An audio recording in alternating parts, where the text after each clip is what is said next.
Reason becomes powerful the moment it stops asking what things mean and starts asking why they happen.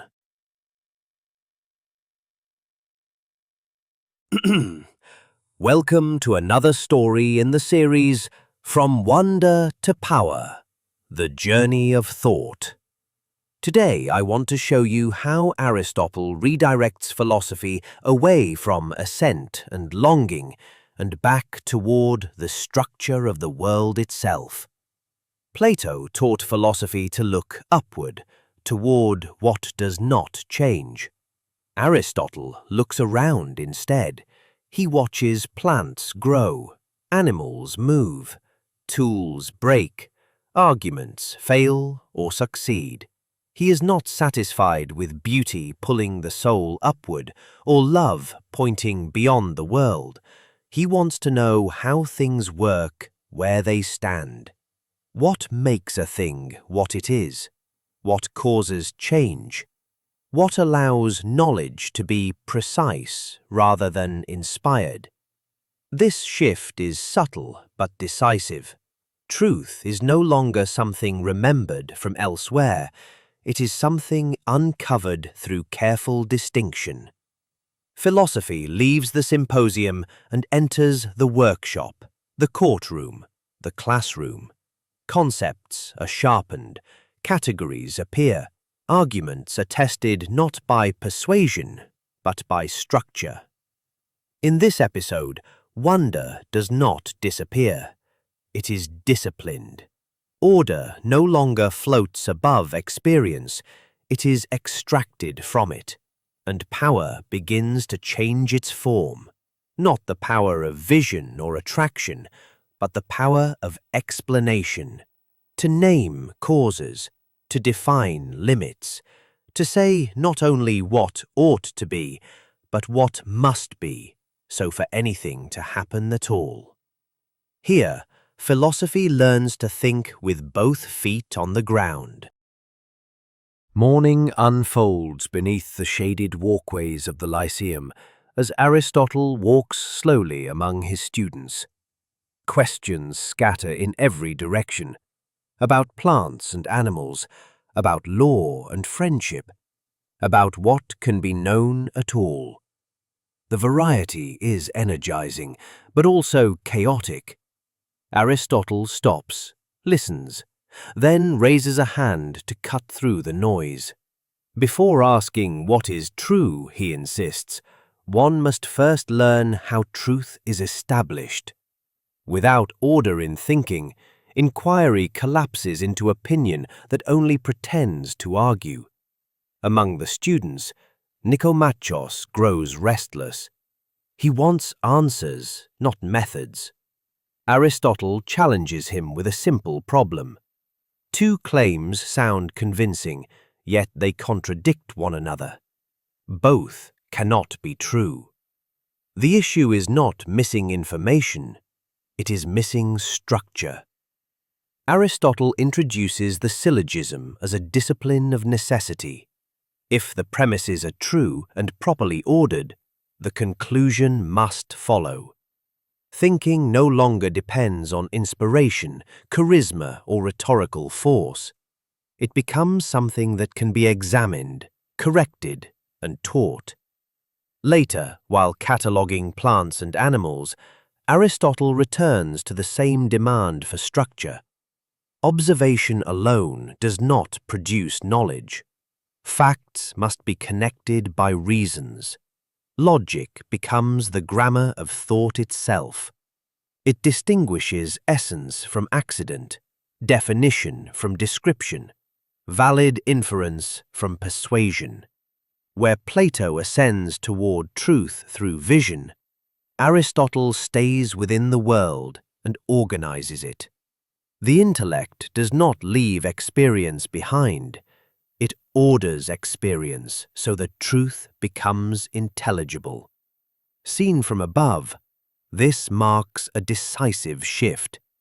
Aristotle does not reject earlier philosophy. He disciplines it. Argument is no longer judged by who speaks or how persuasively. It answers to rules independent of speaker and audience. Error becomes visible. Disagreement becomes analyzable. Knowledge gains a framework sturdy enough to support science, ethics, and politics alike. As Nikomachos rewrites his notes, frustration eases into clarity. Thought now feels heavier, but also safer. Not everything can be said anymore. Words must answer to form. With this move, philosophy acquires a new instrument. Formal logic turns thinking itself into an object of knowledge and makes reason accountable to its own laws. On a workbench at the Lyceum stands a wooden table, newly finished and not yet used. Aristotle gathers his students around it, not to admire the workmanship, but to ask an awkward question. Why is this table what it is? One student answers quickly, it is made of wood. Another adds that a carpenter built it. Aristotle nods, then shakes his head. All true, all insufficient. To explain a thing properly, he insists, one cause is never enough. He begins with patience. The material cause answers what the table is made of, timber, shaped and joined. Without matter, nothing exists at all. Next comes the efficient cause, the carpenter, his tools, his labor. This explains how the table comes into being, useful, but still incomplete. A man striking wood does not produce a table by accident. Aristotle points to the table's shape, its proportions, its arrangement. This is the formal cause. It is what makes this object a table rather than a door or a plank. Form is not decoration. It is what makes a thing intelligible. Without it, matter and motion remain noise. Then Aristotle turns to the question most often avoided. What is it for? The final cause answers without embarrassment. The table exists to support eating, writing, meeting. Purpose is not poetry. It is explanation. Remove the end, and the object stops making sense. Seen from above, the framework is both sober and demanding. Aristotle refuses single answers. Nature, craft, and action cannot be reduced to matter alone, nor to force, nor to abstract structure, nor to blind purpose. Understanding requires holding all four together. Explanation becomes layered. The world loses mystery, but does not become mechanical. As the students disperse, the table remains unchanged. Yet it is no longer silent. It now answers 4 questions at once. With the 4 causes, Aristotle offers a way to explain things without flattening them, and to make the world intelligible without stripping it of depth. Morning light filters through the covered walkways of the Lyceum as Aristotle listens to reports from his students. One describes the habits of cuttlefish. Another explains the laws of a distant city. A third lists the causes of fever. The subject seems scattered, almost chaotic. Aristotle does not reject the variety. He asks how these observations are being ordered. Without order, he warns, learning becomes accumulation rather than understanding. Facts pile up, but knowledge does not appear, you see.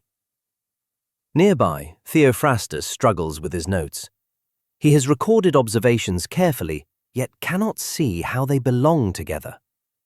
Aristotle explains that inquiry moves in stages. One begins with what appears. Then one asks what is essential.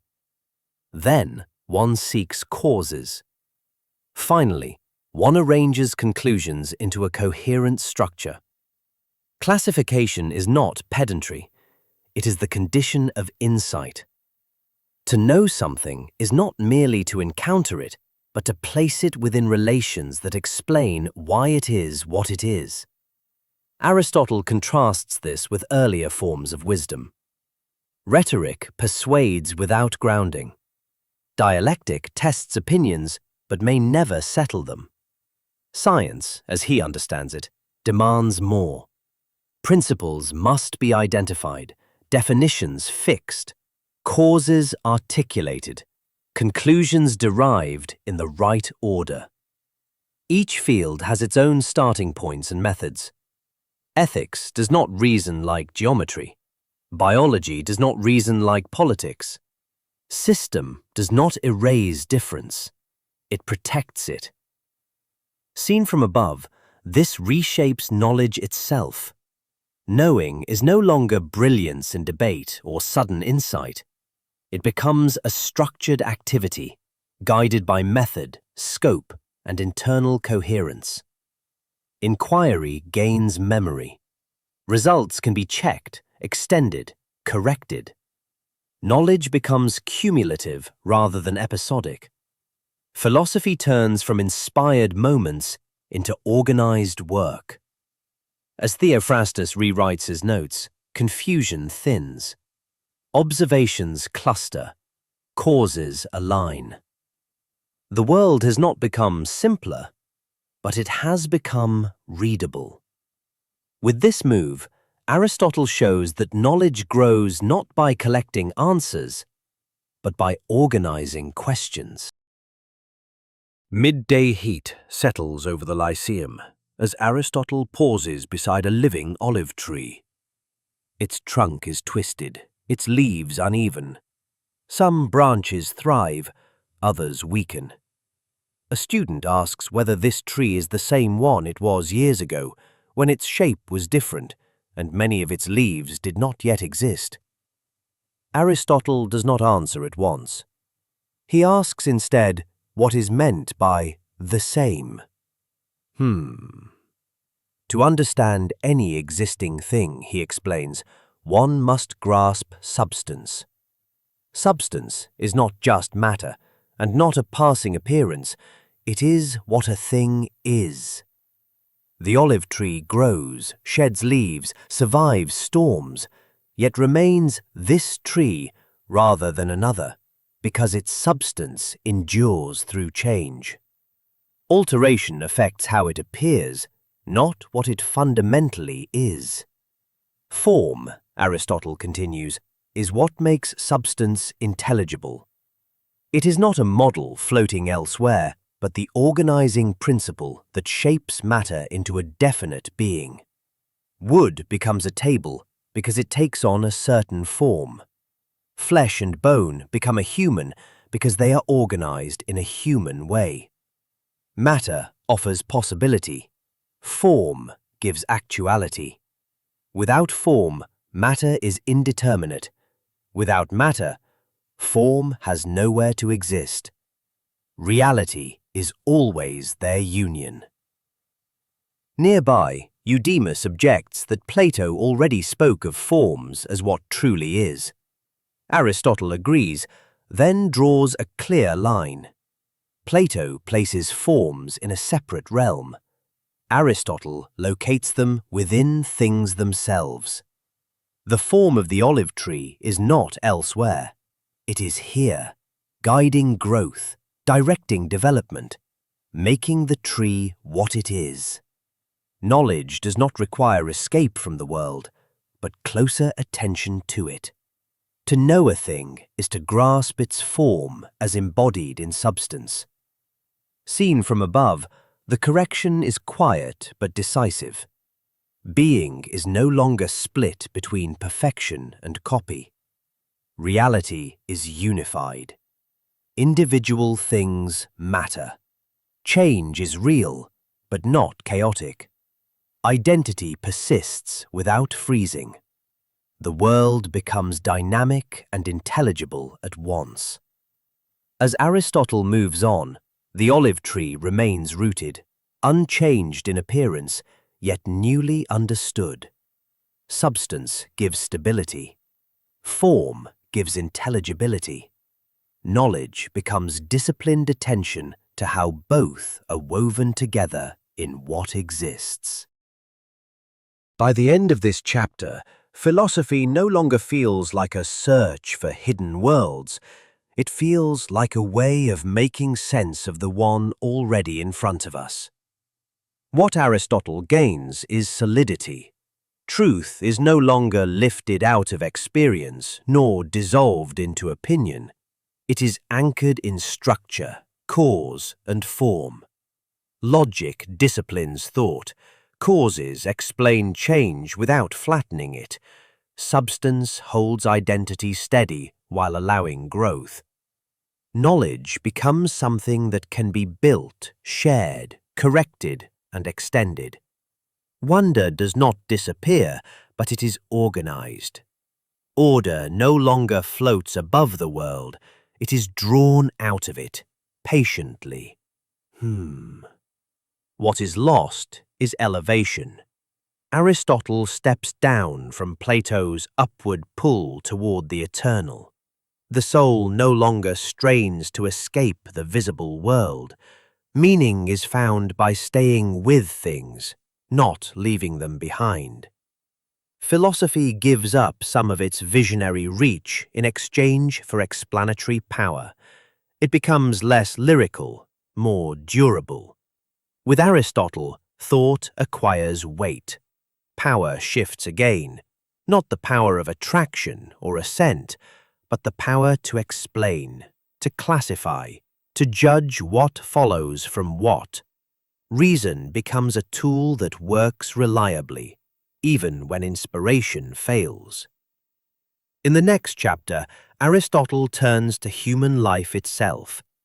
If the world is intelligible, how should one live within it? What does excellence look like, not in theory, but in action? Next time, we move into ethics, not rules or ideals, but virtue as a habit formed over time.